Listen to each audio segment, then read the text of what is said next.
আসসালামু আলাইকুম, সবাই কেমন আছেন? আশা করি ভালো আছেন। যদি ভিন্ডি ভেজে ভুনা করতে চান তাহলে আমার এই ভিডিওটা শেষ পর্যন্ত দেখুন। চলুন সবাই শুরু করি। প্রথমে ভিন্ডিগুলোকে দুপাশ থেকে কেটে নিয়ে ভালো করে ধুয়ে নেবেন।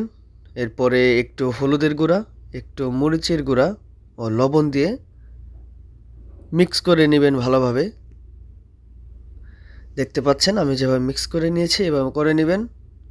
তারপরে একটি কড়াইতে তেল নিন, গরম হয়ে গেলে এগুলো দিয়ে নেবেন, ভালো করে ভেজে নেবেন, নেড়ে চেড়ে দিবেন উল্টে পাল্টে চারপাশে চারদিক সুন্দর করে ভেজে নেবেন, কারণ এটা একটু ভাজা হতে হবে, তা না হলে স্বাদ আসবে না। দেখতে পাচ্ছেন যখন এমন কালার হয়ে যাবে তখন ভেন্ডিগুলিকে উঠিয়ে নেবেন। এবার একটি কড়াইতে তেল গরম করে ভেন্ডি যতটুকু নেবেন তার পরিমাণ মতো পেঁয়াজ দিয়ে দিবেন তেলের মধ্যে। এরপর পেঁয়াজগুলোকে সাথে মরিচও দিয়ে দিবেন এই সময়তে, এবং নেড়ে চেড়ে নেবেন ভালো করে, নেড়ে চেড়ে ঢাকনা দিয়ে ঢেকে দিবেন, তাহলে একটু সিদ্ধ হবে এবং ভাজাও হবে। যখন এরকম ব্রাউনি কালার হয়ে আসবে তখন মশলা অ্যাড করে দিবেন। আমি নিয়েছি 1 চামচ মরিচের গুঁড়া, 1 চামচ হলুদের গুঁড়া ও 1 চামচ ধনিয়া গুঁড়া। চাইলে ধনিয়া গুঁড়া স্কিপ করতে পারেন, দিয়ে দিলে স্বাদটা বেটার হয়, ভালো হয়।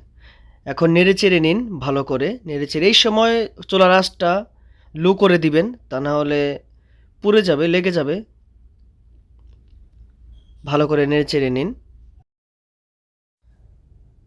দেখতেই পাচ্ছেন কালারটা কত সুন্দর হয়েছে, এবং এই সময়তে পানি অ্যাড করে দিবেন, অল্প পানি অ্যাড করে দিবেন মশলাটা জাস্ট কষানোর জন্য।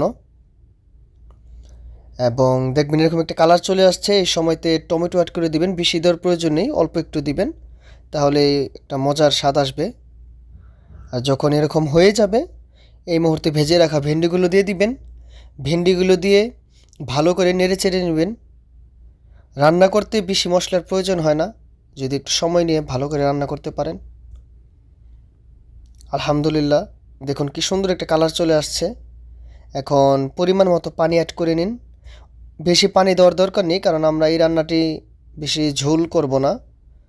আমরা অল্প একটু পানি দিয়ে নেড়ে চেড়ে ভালো করে ঢেকে দিবেন, এবং আঁচটা মিডিয়াম করে দিবেন। বেশি হাই করার দরকার নেই, কারণ ভেন্ডিগুলো ভাজা আছে। আলহামদুলিল্লাহ, দেখতে পাচ্ছেন কি সুন্দর একটা কালার চলে আসছে, তেলগুলো উপরে চলে এসেছে।